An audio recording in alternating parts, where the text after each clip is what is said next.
Good morning, everyone. I'm Kevin Allen, joined by my usual broadcast partner, former NHL defenseman Tom Laidlaw, played 11 seasons for the New York Rangers and Los Angeles Kings.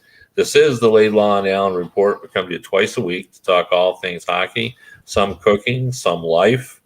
We just had a real interesting conversation about writing in the dark and using heat and electricity and all those kind of things. But we're going to start talking about a team who doesn't have much of a charge right now, and that is the Pittsburgh Penguins, Tom. And I just wanted to get your player perspective. So the Pittsburgh Penguins get off to a terrific start. You know, in the offseason, there was a lot of discussion about they were going to break up the band. The thought was that Malkin was going to be gone, Letang was going to sign elsewhere. But they re-signed them all. Letang, Malkin, Crosby, the gang's still together. We're going to go for it. They play well. And then they go out west. And, you know, west has Seattle and Vancouver, struggling teams, a couple of good teams in Calgary and Edmonton. At worst, you think the Penguins would go 2-2 if they are unlucky against Calgary and Edmonton. But they've been playing well, so they could go 4-0. No, they go 0-4. They lose to Seattle, they lose to Vancouver, and, of course, the Oilers and Flames, you know, both beat them. How do you explain that? Well, to me, I'm not too worried about it because they've shown, especially with Crosby, they've shown that they know how to win. They know how to turn around. The problem is going to be for me is that, again, they know how to turn around. So they know that, okay, we don't always have to go at 100%. I'm not saying they're not giving the best effort, especially when you talk about Crosby. I think he's one of those leaders that is constantly trying to improve his game, always getting better. But it's just human nature to, especially going into Seattle, let's say, and they think to themselves, okay, listen, we can just put our skates on, we go out there and beat Seattle, right? That's what we should do. So we take shortcuts, we do things we shouldn't do, we don't do the things we're supposed to do, and now we end up losing the game. And now we lose to Vancouver because we think we can beat them. And then you face two really good teams in Calgary and Edmonton. So to me, it's more it's that they're probably sitting in the locker room saying, guys, we can't just mail it in here. We got to come play our best game. But human nature tells you that, okay, we've been here before. We've won our Stanley Cups. We've had our ups and downs. We know what we have to do to win. We know what we have to do to turn around. So let's go out there and just give it half an effort. Again, they're not saying that physically to themselves, but that's kind of what happens inside their minds. So I'm not worried about it if I'm Pittsburgh because, again, with the Sidney Crosby and that group, that team that has won before and shown they know how to turn around. But to me, it's almost unexpected. It's almost expected that's going to happen to them at some point. So I'm not too worried about it. But again, yeah, you don't want to see that happen. But that, to me, it's no surprise to me at all. Yeah. Yeah, you know, but it's the wrong coach to do that. That's true. Yeah.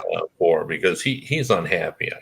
I hear Mike Sullivan's very unhappy about that performance out west. And you know, a lot of people. You see Mike Sullivan. He seems like such a nice guy, and he is. I've dealt with him for a number of years. I dealt with him as a player.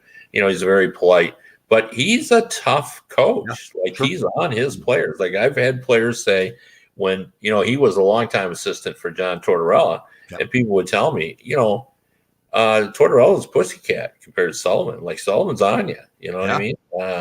So it's interesting. I mean, Dave Molinari, the Hall of Fame columnist in Pittsburgh, wrote a good column.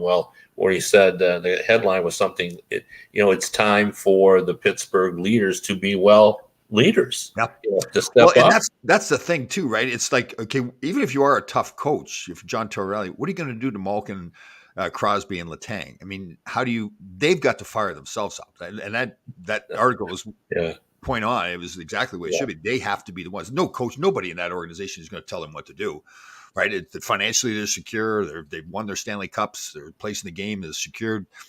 Yeah, it's got to come from them. And to me, that's the thing. It will come from them. Like once Crosby decides, okay, enough's enough. Like he's shown over and over that he continues to try to make himself a better player. So he's not going to put up with this much longer. And once he just says, okay, that's it, then everybody else falls too. But he's got to get to that point where that's enough. So yeah. Well, I think there's these things can grow on you before you know it. Yes.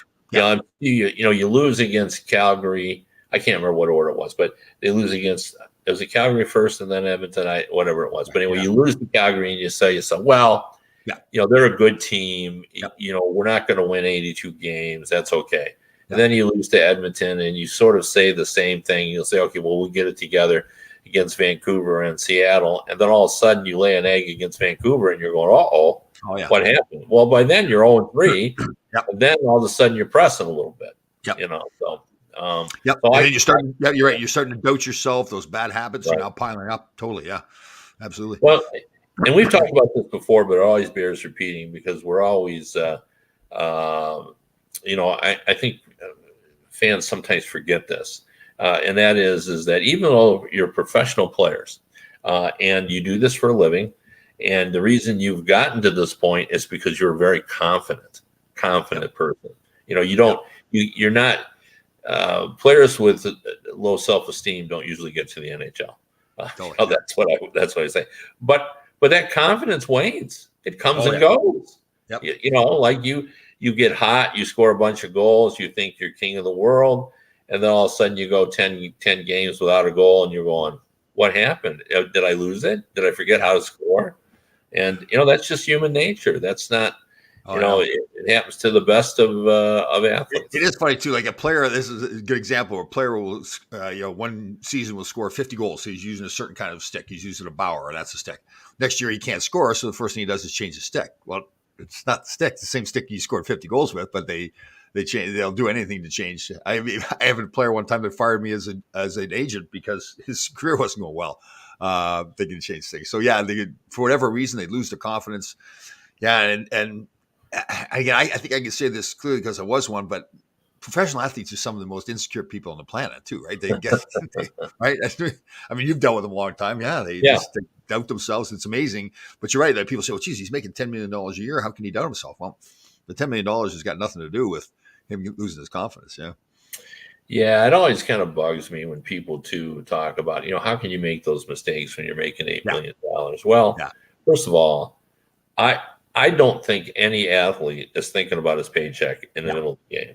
No, it just doesn't happen. Yep. The only time I've ever heard it mentioned that an athlete was thinking about paychecks in the middle of the game was the old baseball story about Roger Maris of the Yankees, who used to get heckled. And he would say to the people in the stands, "Hey, how much are you making? Because I'm making $100,000 a year." And the boys on the bench in the dugout would yell whenever things got heated between Maris and the fans, "Hit him with your wallet, Roger. Hit him with your wallet." Yeah, there you go. So, anyway, that's the only time I've ever heard a story of an athlete. I just don't think it happens. I don't. The same thing when I shrug when people say, "Well, this is a salary drive," and like somehow players turn it on when they got a chance to get a big contract. That just doesn't seem like how it works, does it? Well, there are not a lot of players, but like I look at Skinner in Buffalo there. I kind of my feeling on him was that he had a career year. Same thing with Goudreau up in Calgary. Had a career year when they're about to be free agents. So again, I don't think a lot of players do, but I do think some players maybe have better years when it is a contract year. But I think that's limited though. Well, but mathematics tells you that a certain percentage of guys are going to do that because that's the way it works. So you think that Skinner said, "Well, I got to have my best year now, so I'm going to sit around and I'm going to." I find that hard to believe, because otherwise you would do that at all the opportune times for you, and he clearly cannot do that. He can't rise up whenever. I think it's more not giving the effort that you should be giving the other times. It's now you're playing to your capabilities on the contract. Look at Aaron Judge. I have total respect for Aaron Judge with the Yankees, but I mean, every other year he's played, he's missed games with injuries and everything. All of a sudden now he plays every game and sets a record for home runs. And now he's an unrestricted free agent. I don't think it's that they're saying, okay, I need to have a great season because it's a contract year. It's more, I think the other years is more like, okay, well, I've got a contract. I really don't. I'm going to play well. It's not like I'm consciously saying I'm not going to play well, but it's almost like that little bit of. Well, I mean, you're an athlete, so I'm on shaky ground here. So but I think that's baloney. Really? So you don't think look at Johnny Gaudreau, look at the numbers, look at Skinner, look at his numbers. So but in the real world, and when things happen, always there's a percentage of people that's going to do that. Right. So is it coincidence? Because there are a lot of people who have salary years who don't have good years. Yep, that's very true. Very true. In fact, the majority of people, I think, either have average years Right. or below average years. So or they have just they have the year that they regularly have. They set a yeah, standard. they have, yeah, or they have below average, one or the other. Yeah, Um, yeah, so yeah. I just think that that's not easily accomplished. I think, some guys say, okay, at the start of the year, you set goals for yourself. I've met a lot of athletes that do that. And so one of them is they look, I'm in a contract here. I got to play my best here. Yeah. But if you could do that all the time at opportune times, because all athletes, whether you're a great athlete, want to be in the spotlight. So if you were capable of doing that, there would be times where you would just rise up and, grab the spotlight so you could be the hero. If you were able to. Okay, I didn't want to be the hero. I remember I was on the All-Star team ballot one year. Had my worst year ever. I felt so uncomfortable being on the All-Star. Like I'm thinking to myself, what if I make the All-Star team? I don't belong on the All-Star team. It's the weirdest thing. I had a conversation with James Patrick about this very thing, and he had some seasons like that himself, where you become this player that's this role player, and you fill the role. Your teammates respect you, your coaches respect you, but the rest of the league or maybe the fans and they just like don't even notice what you're doing, right? Because you've got that role that you're playing, so you don't want to stand out. That was the way with me. So not every player is like that. I hear you. A lot of them do. They're driven that way, but yeah, it's a weird thing. I think it's like there's some players that are driven by standing out. Like you just did a book with Bernie Nichols. Bernie Nichols, I mean this in a very good way. Bernie wanted to stand out. He was a standout player. He wanted to score the 70-some goals. That's what he wanted to be as a player. He wanted to get noticed for it. And again, that's fantastic. You need those players to win, but not everybody's like that. There's some guys. They just Mark Messier had a great quote one time. It was in Edmonton and he was a contract negotiation going on. He said, "Listen, I don't play for the money. I play to be the best player possible, and the money will follow." And there's a lot of players are like that too. So it does depend on. Yeah, I mean, I'm a person that doesn't believe there are any absolutes. Nothing's ever black and white. It's always gray. Yeah. So I mean, I'm sure some players have had it in their head, like I got to get a good year so I can get a good contract, and some players are less dedicated to their sport than others. I'm being generous here. I could say lazy, but I won't say that. Yep. So I mean, I do understand all that, but I'm just saying as a general rule, guys cannot turn it off and on based on whether or not they're in a salary or not. So. Well, we're going to agree to disagree on that one. I think I would love to see some examples of that because I've seen stories to the contrary. Skinner, Gaudreau, two players right there. Had their best years, went into contract years going into. Goudreau had fantastic years in Calgary. He had his best year. Really best year going into his contract. You don't think that team that he was on helped? You don't think Daryl Sutter helped? Absolutely. No, absolutely it did. Yes. Yeah, but he had his best year statistically going into a contract year. Yeah. And same thing. Well, Skinner. I mean, Skinner was playing subpar hockey, and all of a sudden he's about to become a free agent. And had a fantastic season. Yeah, well, he did have a fantastic year, but I don't think it had anything to do with his salary drive. I mean, I'm sure he did. Let's look at his numbers and talk about that in Skinner as well. So, yeah, but I'm with you too. I mentioned those two players, but off the top of my head, those are the only two players I can think of that are like that. Most of the players that are these great players have just continually great seasons. Right. Yeah, they do. And, what's Gaudreau doing this year? Not much, right? So. But he's not doing much, right? He's not having the same kind of year he had last year, but the team is completely different. You know what I mean? So okay, but you sign a player like that though as a free agent because he's your corner. He makes other people better. It's not. He doesn't rely on other people to make him better. That's the way I view him. Yeah. So, do you think that top players could go to any team in the league and have exactly the same numbers? Because I don't. No, I agree with you. Yeah, if you just got a terrible team, but Columbus is supposed to be a decent hockey team, right? They're not. Are they? I don't see that. I agree with you. I agree with you. That's what people are saying. I didn't agree with that. I just. Yeah. So that's why I felt like. See, to me, if I'm if I'm Gaudreau, and a lot of teams want me, yes, I want to make the most money possible, but I also want to go to a team that I think I got a chance of winning. I don't think he was on a team that had the chance of winning, and he left it.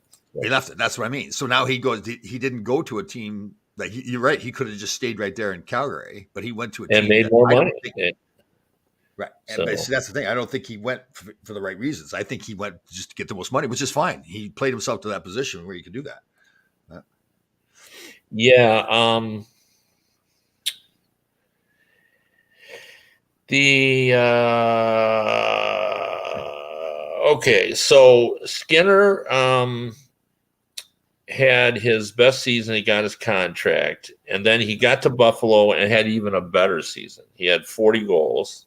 So he had 37, and he signed his new deal. He had 33 before then and 28, and he had really been sort of on an every other year deal. Right. And then he had a good season where he had 37 goals, and then he had 24 goals, and then he ended up in Buffalo. In Buffalo's third year in Buffalo, he had 14 points, 7 goals and 7 assists. Yeah. Right? Yeah, but that was 2 years later. He in his first year with Buffalo, and he was already on that contract. He had 40 goals. Right. So I agree. So then he gets 14. Then he gets 14, 7. Right. Then So he dropped off 7, and then he had 33 last year. Is it salary related, or is he just an inconsistent player? I would argue he's just an inconsistent player. Well, to go from 40 goals to 7 goals, that's pretty inconsistent. Right? Well, it is, but how could that be salary related? Because after he got, he was on his contract, and he had a 40-goal season for Buffalo. Right. So now he wants, so in his case, he wants to prove that he was worthy of the contract. And then all of a sudden his play drops off. I mean, for a player to go from 40 goals to 7 goals, it's a pretty drastic drop off, right? Yeah, it is. But, that also happens as you get older. But then he comes back and have a 33-goal season after the right, which feeds into what I said. He's a very inconsistent player. But why do you become why are you inconsistent? Like if you're capable of scoring 40 goals, you've proven that you're that level of player. You're getting paid to that level of player. All of a sudden, then you come out and score 7 goals. But then you come back. I'll tell you what, though, if you could solve that question that you just asked, you could be the best coach in the National Hockey League, because you look at his. Skinner, I'm going back to the beginning of his career. Okay, he gets 31 goals, then he has 20, and then he goes from 30 to 13. That's a pretty big fall too. Right. And he only has 11 assists that year. Right. He comes back with 33. Yeah. Then he comes back with 33. Then he goes down to 18. Then up to 28. Then 37. Then 24. Right. Then 40. Then 14. And then now, in fairness to the 7. He had a coach, Ralph Kruger, who simply put him on the 4th line. That was his way of dealing with him. Why would he put him on the 4th line, though? He put him on the 4th line because that's the way he was playing. Right? But you've been a player. You know the argument there. You tell me you got to score. I got to score more, but then you put me with guys who can't help me score, and then I can't score. But you put me on the top line. Maybe I would score. So, but a player that scored 33 goals in one season. And then 40 goals. What's your argument? Are you still arguing that it's all salary related? Because I don't know how you can argue that he's an inconsistent player. I think he turns it on and off. I don't think, to me, a player that is viewed at that level, that's a 40-goal scorer, so people view him, to be that kind of player. If he doesn't do that, if he scores 7 goals one year, to me, that's like, okay. So you think he could score? I mean, he's capable of scoring 40, but don't you think he would do it if he could? No, because he doesn't put in the effort. I've watched him play. I don't think he's the kind of guy that is. But that's that's what the definition of consistency is. You know what I mean? Like if you're in any profession, if you're a lawyer or a journalist, if you can't rise up every day and put it in, you're going to be inconsistent. And we have inconsistent people in all professions. Right. Okay, I'll use you as an example. I think you're good. I have total respect for you as a person and as a writer, as a professional. And I view you, when you write an article, you put your best effort into writing an article. That's how you get to become the head of the Professional Hockey Writers Association. That's how you had a long-standing job with USA Today, because you have pride in your performance and you get the best out of yourself. I don't think Jeff Skinner I think that's a fair observation, that he could be better, although he's off to an okay start now. But I do think that it seems to be human nature that it's hard to maintain a level of consistency. And I don't care what profession you're in. That's true. I agree. Like John Muckler, who was a well-respected man, I remember him getting quoted one time saying that if you can get the best out of the player 75% of the games, then you've done a good job with that player. Yeah. So 75% of the games. Yeah, I mean, Scotty Bowman used to tell me that if a guy is a 35-goal scorer and he doesn't get 35 goals, that's on the coach. He's got to figure out a way to, right, to get him in that regard. But right. I mean, I don't know. I mean, I do see that there's something that a player can say, look, I've got to have a good season, but I don't think it's real.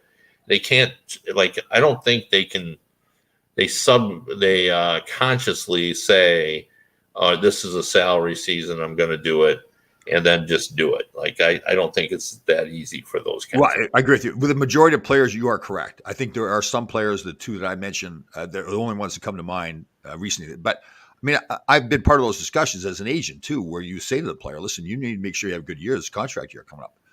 So it's. Yeah, but you say those kind of things, but do you really believe that the guy can really just. Well, look at Johnny Gaudreau's stats. Johnny Gaudreau got 40 goals, 75 assists last year. That was his contract year. Okay, his best season. By the way, that's the best team he ever played for. But yeah, okay. Well, okay, but that team wasn't a whole lot different the year before when he had 19 goals, right? Oh, I think it was different. I mean, there was coaching changes and everything else. He had his best season. So he's also in the prime of his career. You got to factor that in. But he went from having 49 points. Granted, it was 56 games to 115 points. Yeah, the best he'd had before was 84 points, right?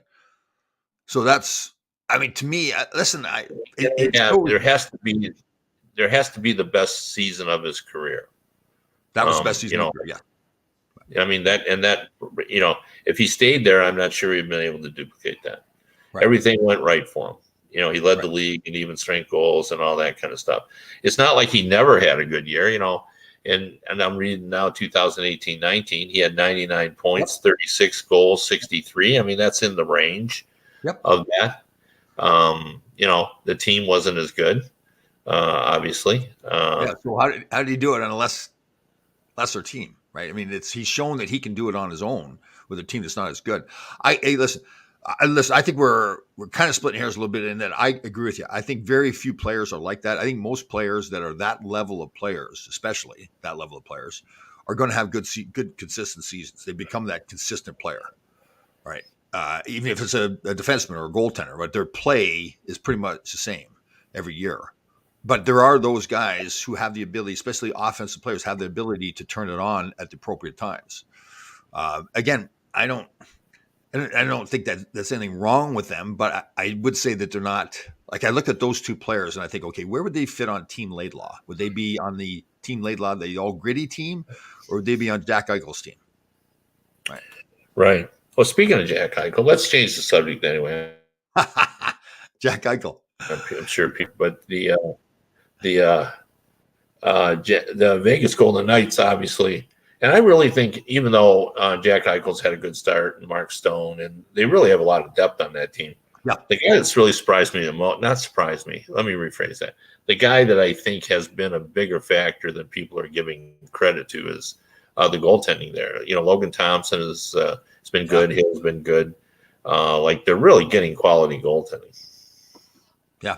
Then which is a surprise, right? When Leonard went down, I think I was one of the people that said, "Oh, geez, they're in trouble again," because now they don't have, they went from Marc-Andre Fleury to Leonard, and now they don't have him, so they're gonna be in trouble. But yeah, and I'm with you too. We've talked before about Eichel and everything, but that is a talented hockey team. I think that's one of the concerns I have with them is they're so talented. How did they not make the playoffs last year, right? But, well, absolutely, and now it's interesting. I've been reading, like a lot of people have, there's been some quirkiness about, and let's talk about that a little bit. Today's Halloween. Yes. So how appropriate that we can talk about the strangeness that is the National Hockey League. Yeah. We have, for example, we have the Pittsburgh Penguins, as I just explained, losing 4 in a row with Malkin, Crosby, and Letang on that team, and after a really good start. We have the Philadelphia Flyers defying all levels of logic by getting off to a great start. And actually, I mean, we're only 10% into the season, Right. but they're in the Metropolitan Division race. I think they're only a point out. We had the Colorado. Philly's actually in the playoffs right now, as it sits today. Yeah. And the Colorado Avalanche come east, handle the Rangers, and then get plunked in regulation by both the Islanders and the Devils. Right. We have the Detroit Red Wings with a 4-2-2 record. We have a lot of weirdness. Montreal Canadiens are competitive. Yeah. When you watch them. I think there's a lot going on that we never really anticipated. It's downright spooky. Well, you know what I think it is that they watch the show, especially in Philadelphia. They probably watch the show and they're saying we're going to prove those guys wrong, right? We've written them off, and all of a sudden now they're a hockey team. So it's all on us, right? Yeah, I do not believe that they are a great, exceptional hockey team. No, so they're not. But if they come close to the playoffs, I'd be very surprised. Yeah. Yeah, I would too. And bad news this week too with Couturier, with the announcement that he'll be gone. He had surgery on that injury that he was trying to rehab. Boy, he had a setback in his rehab, and now he's out 3 to 4 months. Oh, I didn't know that. Oh, that hurts. He's a good player. I like him. Yeah. Played with his father in L.A. briefly too. His father was up and down from the minors. Yes. Oh, really? I did not know that. So, good guy. So, anyway, and Tortorella's had an impact just as we said he would. I said they would be harder to play against, and they are. And that isn't necessarily physical play. It isn't all shot blocking. It's in Toronto is a mess. Yeah, for sure. I tell you, I think the first GM fired is in Toronto. That's my guess. I don't think he's put together a team that's got that culture. Very intelligent guy, supposedly. Kyle Dubas, I'm talking about, a very intelligent guy, and I don't know. That team, I just don't think has the makeup to win. But is Kyle Dubas going to be the GM of your the anti-Laidlaw team? See, the anti-Laidlaw team. A lot of team, candidates there, a lot of good candidates. Yeah, there is, and the anti-Laidlaw team is the team that should be the guys that do better, but just don't live up to their capabilities. I just think with him, I mean, he's that young guy, the young prodigy, the analytics and everything. I feel bad for him because he is going to do it his way. I just feel like his team wasn't tough enough for a while. So then he wanted to go out and get like Wayne Simmons. Okay, now we got Wayne Simmons is tough. To me, it's a team tough thing. You look back at the Islanders, the Oilers, when they won, it was team toughness. It was guys fighting through things. It wasn't necessarily having a bunch of guys that don't hit anybody, and then you get 2 or 3 guys that go out and fight everybody. To me, that's not team tough. You look at Tampa with their success. Colorado, it's team tough. They don't back down. They don't necessarily fight, but they don't stop doing their jobs. So with Kyle Dubas, I just don't, for what I've seen, I don't think he's got a feel for what it takes to put a team together. That's my feeling. Yeah, that team does not feel right to me. I agree with both you and Susan on this. And I simply don't like their goaltending. I thought they made a mistake. And people have argued with me about this, that I thought they should have stuck with Jack Campbell. Well, with Murray too, it was like, God, Mr. Inconsistency. Yeah, I don't understand that. And now, their goaltending is an injured Murray, really who hasn't been the same goalie since, he won the back-to-back cups with the Penguins. And now Samsonov, and, he was discarded essentially. They let him go in Washington because they didn't believe in him. So here's a question by Susan: would you have used a tablet on the bench after your shift, or would you have done what Kreider did? So Kreider last year was a classic move. Mika Zibanejad was struggling a little bit, and he's looking at the iPad on the bench, and Kreider took it, threw it away from him. I thought it was a classic move. And they're really tight, like best friends supposedly too. So basically saying, listen, stop picking apart your game, just go play. I would never want to use an iPad. Sidney Crosby does it all the time, and I have total respect for him. Apparently, he does it. He wants to see, okay, what did I do wrong on that play? And apparently he's got it under control. For me, I hated thinking about the shift I just had. I wanted to concentrate on the shift coming up. You had to be a coachable player. You had to have coaches be able to come to you and say, hey, Tommy, listen, next time you got that opportunity, here's what you need to do. You need to accept that kind of stuff. But constantly, I remember, and I've told the story, and I hated this moment for myself, the way I handled it. Again, Carol Vadney was fantastic to me when he retired and became a coach. Treated me incredibly, helped me with little stuff, big stuff. And we were playing a game up in Winnipeg. And it was I was like 10-0. It was one of those nights where it's like the worst night you probably had in your career. Every time you step on the edge, you get scored on. And I came back to the bench, and he was really, because we were close, he was really asking me my opinion. Like, we got scored on. He was helping some other player, and he asked me a question. He says, like, what happened on that goal? It was a simple question. He wasn't picking on me. He wasn't, and he, we were all playing terrible. And I lost my composure entirely. And I said, dude, the puck went in the effing net. And I snapped back on it. Totally uncalled for, unfair to him entirely. And I just, that frustration trying to pick apart every game. And again, that was tremendous to me. And after the game, he was in tears because we'd become so close. And for me to treat him like that was totally wrong. But it was just that, constantly going. It was one of those nights constantly going over the shift that you just played. So again, the players do it now, but I would not have wanted to do it. I don't want to see what I just did. If you want to point out something to me, that's fine. But I'm getting ready for the next shift. But it's different.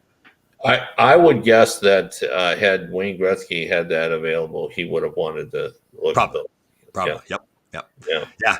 It's probably true. Yeah. My game was more, I had to read and react. It wasn't, every play was different. So it was, yeah. It's well, that is, right, the game is so coached now. Like, they go through and they grade every player after every game. They look at every one of his shifts. Yeah.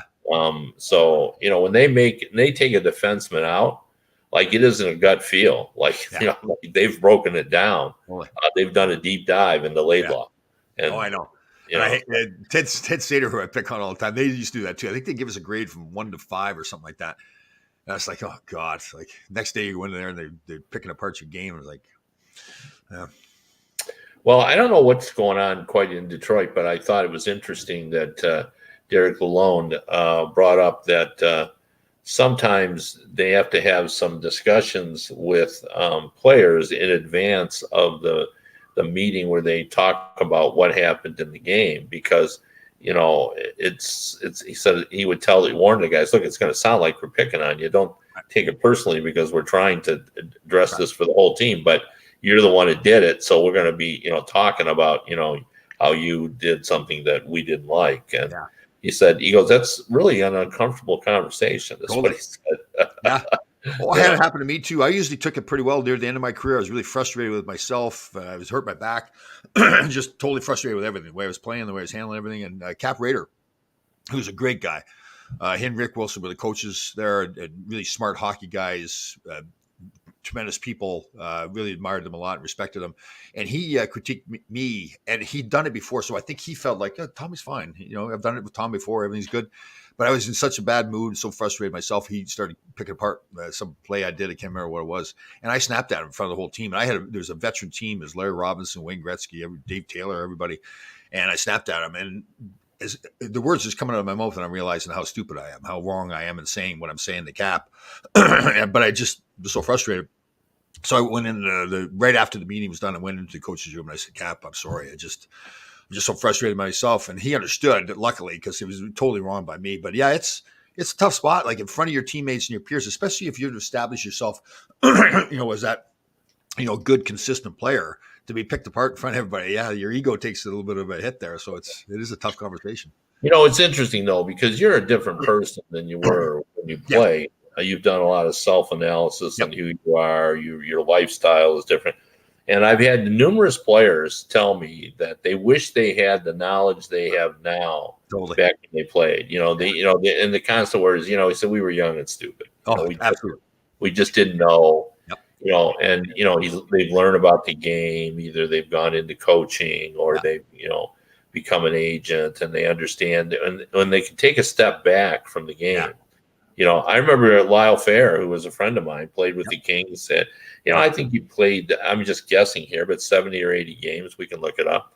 And he didn't last. He didn't make it. And he became a trainer for younger players. Right. And so he had to really learn about the art of skating. And I remember I was in one of his programs, and he just was such a great technique. And he said, had I known back now what I know about skating, I could have been a much better skater and a player, But he, like anything else, he went and educated himself on how to do it. And there's a number of players who are like that. So, Oh, absolutely. I'm in that boat 100%. I had a conversation with James Patrick. He played, I think, 23 years in the NHL, and I played 11, which was fine. 11 is still good, but he says, Tom, I thought you would have played 23 years yourself, and I did as well. I just was so stubborn. Like when I hurt my back, I had the theory that I'm never getting on the trainer's table. This is the way I've been all my career. It served me well at the start of my career. It got me to the NHL, being that stubborn guy that never got on the trainer's table.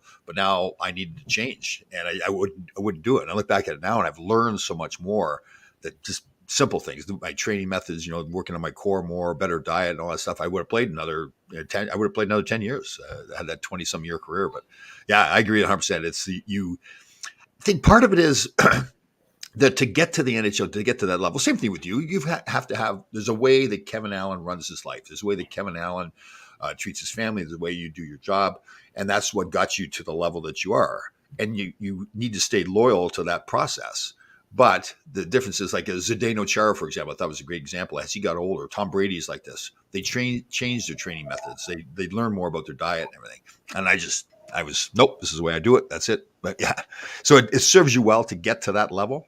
But then you have to be smart enough to say, okay, I need to make some changes now. I'm not the same guy. I'm at 31 years old. I'm not 21 years old anymore. So yeah, and some people can do it. Like the best example of a coach is Scotty Bowman. Like, he did not treat players the same way in his later years that he did early on. Like, he treated them like dirt because he could early on. And, as time changed, he evolved with it. He did not, handle the Red Wings like he did the Montreal Canadiens. So you can do it. And everybody has to do it in a profession. I mean, journalism changed pretty dramatically in my lifetime, and I had to change with it. You can be a dinosaur and want to do it only your way, or you can evolve. And I chose to get up out of the muck and stand up on two legs and do things a little bit differently, even though I didn't always like it. So, that's true. It's true, right? Because you get so set in your ways about, especially when you're successful and doing it the way you're doing it, to then say, okay, I'm going to change what is successful for me and now do something different. It's almost contrary to where you're supposed to be thinking. You should be saying, no, I'm going to stick to the same. That's the way I was. I'm just going to stick to the same old thing all the time. And yeah, you do need to change. Speaking of sticking with it, I wanted to bring up Gabriel Vilardi, who's playing for the Kings now. He played for the Windsor Spitfires. The Ontario Hockey League was a early draft pick. And he's just been undermined by injury. I think he was drafted 3 or 4 years ago now, maybe longer. I don't know. I've lost track of it. But anyway, just has had serious injuries, and he's off to a great start. He's got 7 goals. Yeah. He's among the scoring leaders. I watched him live. Just a terrifically talented player who just, could have just caved in with all the major injuries he's had. And I think he had back problems and leg problems. He's had all kinds of issues, and really playing at a high level. And the Kings have stuck with him, and now he's a top player for that team. And that's tough too. It's even tough mentally. I know when I hurt my back, I was a physical player, and then when I hurt my back, it's like, oh God, every time I'm going to hit somebody, is going to go out again. So when you get hurt like that, it's like that mental toughness you got to fight through. First of all, you got to rehab all the time. You're not used to being with your teammates. Now you're rehabbing all the time, and especially when you're a young player, you haven't established yourself yet. That's to me, in some ways, that's again, it's that okay, something bad has happened, and now he's made good out of what was bad. So I kind of admire you. Kind of think like that kid's going to be a strong guy physically and mentally, right? Because he's fought through all that stuff. So that's pretty cool. I like that. Yeah, and he's had to double. First of all, you got to prove you can play in the NHL, and he's had to get through all the injuries before he can even attempt that. To prove that psychological. You have this thing now, and I went through it. Everybody's looking. You think everybody's looking at you like, well, what's wrong with this guy? Like me getting hurt. I was like. I don't think anybody else really cared that much. They were all concentrated. But in your mind, you think that everybody's looking at you and wondering, like, is this guy got it or not? Like you said, even when you're a young player, it's even worse because you haven't established yourself yet. So that's pretty cool. Good job by him.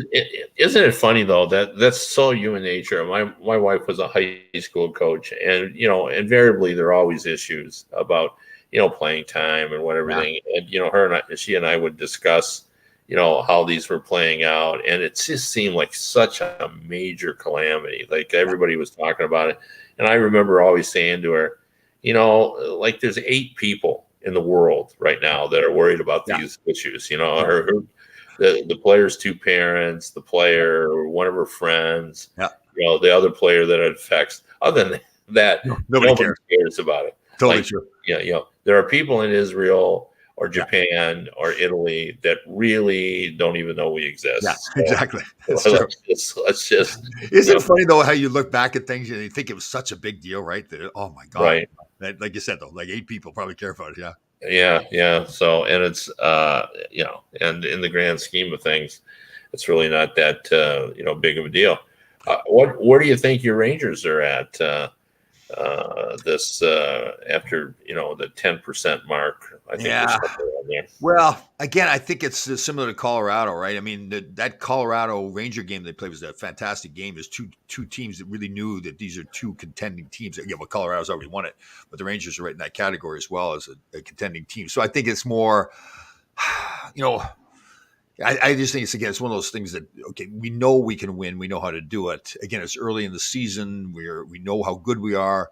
But again, we're taking some shortcuts. And the goaltending hasn't been as good. Like, Shesterkin has not been the Shesterkin that we all got used to. So I think that's a big difference too. They're used to him being just all world. And he's been good. It's not, I wouldn't put it his fault, but he's just, So I'm not worried about them at all. I'm not worried about Colorado at all. I think it's just, 2 good hockey teams that went through a long season last year.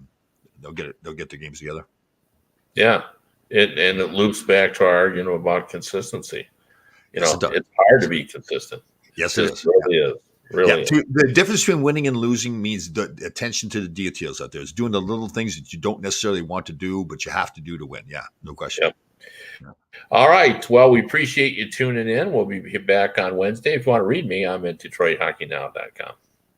And again, I did not check once again to see if we are on radio.co at 365 Sports, but I'm going to do that one of these days. But if maybe it is still on, so if you want to listen to the radio version of the show, go to radio.co at 365 Sports. Everybody have a great day. We will see you on Wednesday.